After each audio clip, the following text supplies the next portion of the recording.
kasya po ba ang 500? Personal ko, kung magkukompute ako, kung bibili ako ng 1 kilo na ham na mumurahin, hindi yung may brand, pwede. Ham lang. Ano kayang brand yun? Spaghetti. Depende kasi. Depende yan eh. Kung anong bibilin mo. Ano ba ang balak mo? Kasi di ba may nabibili naman na nakapack na yung pang chop suey. Mura lang yun.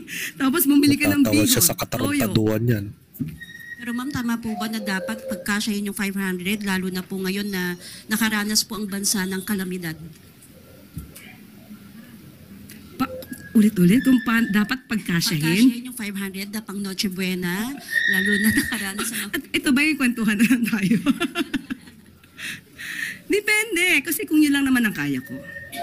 At kaya ko namang tumingin sa mga may discount. May mga grocery stores na may discount. Pag malapit na yung, let's say, 3 months na dapat mabenta na ito lahat, depende po yan sa diskarte. But still, sabi ko, hindi po ako sasagot in behalf of DTI dahil magkakaroon po sila ng kanilang press briefing. Thank you po, ma'am. Ang ibig sabihin lang yun, mga ka-plastic, bumili kayo sa grocery yung malapit na pong ma-expired. Yung tipong malalason na po kayo. Yung mga pagpag. Yung mga, alam mo yung mga tinatapon na sa bodega.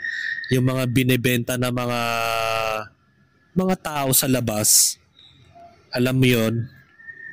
Yung mga lampas na sa duration. Yung pwede na daw.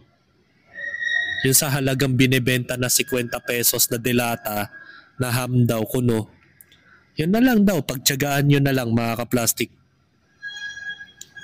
Yun yung ibig sabihin ni Claire Castro. Tarantado ka ba?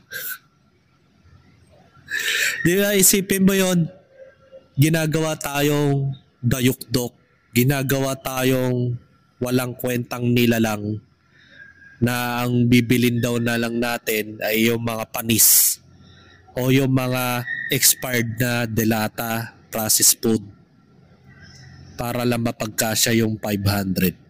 Maski siya, natatawa siya sa sarili niyang opinyon. Kasi alam niya sa sarili niya na wala na talaga sa hulog yung sagot niya. Di ba? Alam niya sa sarili niya na imposible yung mga sinasabi niya. Dahil sa hirap ng buhay ngayon, sa taas ng inflation rate dito sa Pilipinas, yung 500 mo parang 5 piso na lang. Di ba?